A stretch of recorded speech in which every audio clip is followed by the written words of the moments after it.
Merci d'avoir cliqué sur la vidéo. Si mon travail te plaît, n'hésite pas à liker, partager et à t'abonner, bien sûr.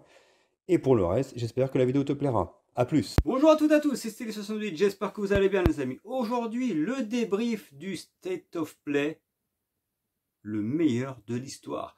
Le plus grand State of Play qui n'ait jamais existé. Je vous en parle tout de suite. Alors les amis, j'anticipe les trolls qui vont me dire que je vais critiquer les State of Play parce que je suis pro Xbox. Je vais parler en tant que gamer passionné qui justement d'un œil avisé, bien sûr, il faut que je fasse une vidéo pour vous parler de ce que j'ai ressenti, mais également pour vous parler de, on va dire, mon expérience de gamer, hein, et de ce que j'en attends en tant que passionné. Je vais vous donner un avis qui est selon moi subjectif, hein, bien entendu. Mais force est de constater qu'une nouvelle fois, c'est une énorme déception. Mettons de côté le côté fan, t'es pro Xbox, t'es pro PlayStation, en tant que joueur, concrètement, qui peut me dire que c'était une tuerie? Et là, ça renforce ce que je dis depuis le début de cette gen, que PlayStation est largué complet, que ce soit en termes de marketing, en termes de pub, en termes de mise en avant des jeux, et surtout c'est le PlayStation 5, selon moi,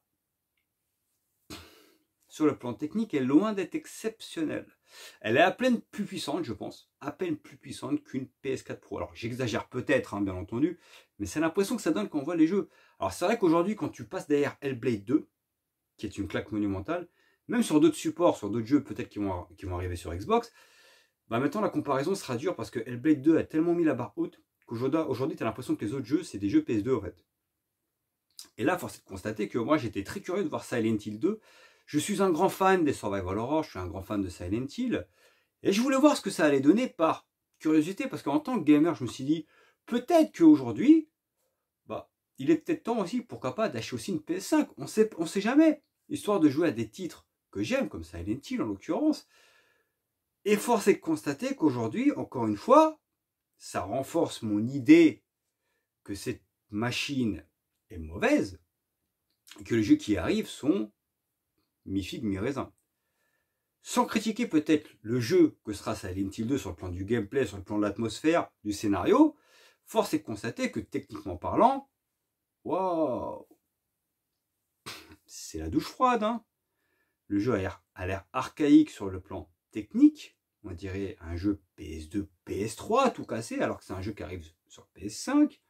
Sur le plan du gameplay, ça a l'air d'être lourd. Alors, si on veut adapter un gameplay lourd façon Silent Hill de l'époque, pour essayer de coller un petit peu à cette image un peu nostalgique, why not? Mais en l'état, le jeu il fait peur. C'est en particulier ce jeu que je voulais voir. Ça me donne pas envie d'acheter une PS5. Et ça me rassure pas. Parce que Silent Hill 2 est un titre ô combien magistral, je vous en ai déjà parlé. Il ne mérite pas, selon moi, d'avoir un tel traitement de faveur. Alors on verra quand le jeu final sortira, mais en l'état, ça fait peur. D'ailleurs, je note que tous les journaleux, influenceurs, fanboys Sony ne veulent pas admettre que ce State of Play était mauvais, hein, était moyen. Et se sont rabattus, ça me fait rigoler. Limite, en ne parlant pas de Silent Hill 2 parce que il a déçu tout le monde, donc pour se rattraper, ils se sont dit waouh, Astrobot a l'air énorme. Incroyable. Limite, Astrobot, c'est devenu le jeu de l'année, c'est devenu le GOTY.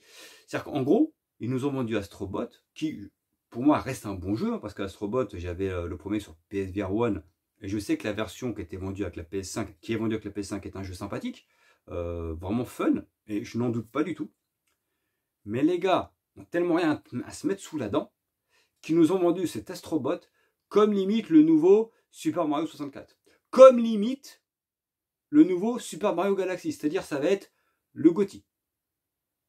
Alors que les gars, ça va rester un jeu fun, je n'en ai aucun doute, ça va rester un jeu sympa, mais de se rabattre sur Astrobot, c'est vraiment le State of Play puis la merde. Alors il y a eu des titres qui ont été présentés, effectivement. La grande déception aussi pour moi de ce que j'ai vu, on verra lorsque le jeu final sortira, c'est le nouveau Monster Hunter, qui a l'air de s'écarter quand même de la formule d'origine de ce que l'on connaît. À voir. on ne va pas tirer de plan sur la comète, mais en l'état, ce state of play,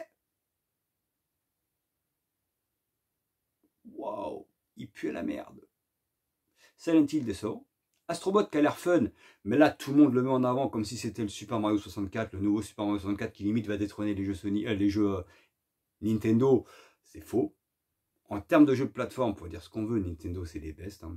À chaque fois qu'il y a un Mario, tu peux dire ce que tu veux, c'est toujours un jeu de ouf. Astrobot est un très bon jeu. Je ne critique pas Astrobot. Franchement, je l'ai fait sur PSVR 1, j'ai bien rigolé avec, j'ai trouvé ça super sympa. Mais là, tu peux pas le vendre comme Super Mario 64, faut arrêter les conneries. C'est que vraiment, les joueurs PlayStation n'ont tellement rien à se mettre sous la dent qu'aujourd'hui, tu vas leur mettre une miette de pain et ils vont dire putain, la miette de pain elle est magnifique. Et franchement, c'était une côte de bœuf, sauce au poivre, avec des petites pommes de terre rissolées, c'était incroyable. Mec, non, ça reste une miette de pain en fait. D'accord, ça reste une miche de pain là, qui était là-bas dans le fond du placard, tu l'as mangé, t'as croqué, t'as fait te casser une dent, mais tu dis ouais, c'est bon, hein, c'est bon. Hein. Non, c'est hyper inquiétant. Il n'y a rien sur PlayStation, les mecs. Alors déjà, quand on voit que le président de PlayStation annonce lui-même qu'il n'y aura pas grand-chose avant mi-2025 en termes de jeux PlayStation Studio, et que là, ils sortent un State of Play, ah oui, c'est le néant, hein. Il n'y a pas grand-chose. Il y a de quoi s'inquiéter, ça fait depuis longtemps que je vous le dis. Quand on voit ce qui était sorti en début d'année avec Xbox qui a présenté Avowed, Indiana Jones, hein, rien que ça déjà, on sait que Stalker 2 va arriver. On sait maintenant la confirmation que le Call of Duty, le prochain Call of Duty, arrivera Day One Game Pass. Il y en a certains qui disaient que le Game Pass était amené à ramener que des jeux de merde. Je pense qu'ils peuvent la fermer. Pouvoir cracher et ravaler en fait leur salive. Parce qu'en l'occurrence, il y a une différence. Et là, c'est un fait. On ne parle pas de fanboyisme. C'est un fait. Sur cette génération, Microsoft est bien meilleur sur le plan de communication et sur la présentation des jeux que Sony. Sony n'a rien. Je suis désolé. Et arrêtez de me cataloguer pro Xbox. Là, c'est le gamer qui parle. Il n'y a rien. Il n'y a rien qui me donne envie d'acheter une PlayStation 5. Malheureusement. Et je pense aussi aux joueurs qui ont acheté une PlayStation 5. Il y a un monde en ce moment entre ce que fait Microsoft et ce que fait Sony. C'est un fait. Fin d'année, on va avoir Avowed, Indiana Jones, Stalker 2, et le Call of Duty qui arrive Day One Game Pass. Alors, oui, Call of Duty arrivera aussi chez Sony. La différence, c'est que tu vas pas claquer 80 boules quand tu es chez Xbox et que tu as le Game Pass. Il arrive Day One. Et en plus, il y a tous les Call of Duty qui arrivent Day One Game Pass. Enfin, Day One, qui arrivent sur le Game Pass, là. C'est quand même une plus-value non négligeable. Chez Sony, il y a Walou. Il n'y a rien. Malheureusement. Mais c'est un fait, une constatation. D'ailleurs, il semblerait que pas mal de pros PlayStation commencent à se rendre compte de la supercherie de cette machine. Il y en a pas mal qui la vendent. Il y en a pas mal qui achètent Xbox. J'en connais, personnellement. Ce qui veut dire que depuis le début, ce que je dis, depuis le début de ma chaîne, c'est pas des conneries, j'étais dans le vrai. N'en déplaise aux journalistes qui sont bien plus expérimentés que moi, qui connaissent bien mieux le gaming que moi, lol. Ou les influenceurs qui ont bien plus d'expérience que moi, lol. Moi, je ne suis qu'un petit mec. Petit qui est au fond de la salle, là. D'accord? Qui analyse les choses.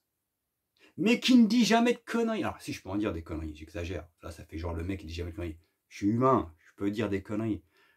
Mais pour ceux qui me suivent depuis le début, franchement, est-ce que j'ai dit beaucoup de conneries concernant ce qui se passe sur cette génération de machines? Je pense que j'en ai dit certainement moins que d'autres qui ont bien plus de succès, qui ont bien plus d'abonnés, bien plus d'expérience, bien plus de culture que moi. Au final, c'est eux qui disent de la merde, qui disent conneries sur conneries. Et quand par miracle, une chose qu'ils ont dit parmi tant d'autres, hein, parce qu'ils peuvent dire 1000 conneries, sur 1000 conneries, il y aura une chose qui sera bonne, ils diront je vous l'avais dit. Je vous l'avais dit. Et là, tu as envie de dire mais ferme ta gueule. T'as dit 1000 conneries sur 1001. Heureusement que tu en as une qui est bonne, qui est juste. Bref, sur ce, un state of play extrêmement décevant. Voilà tout. Ciao.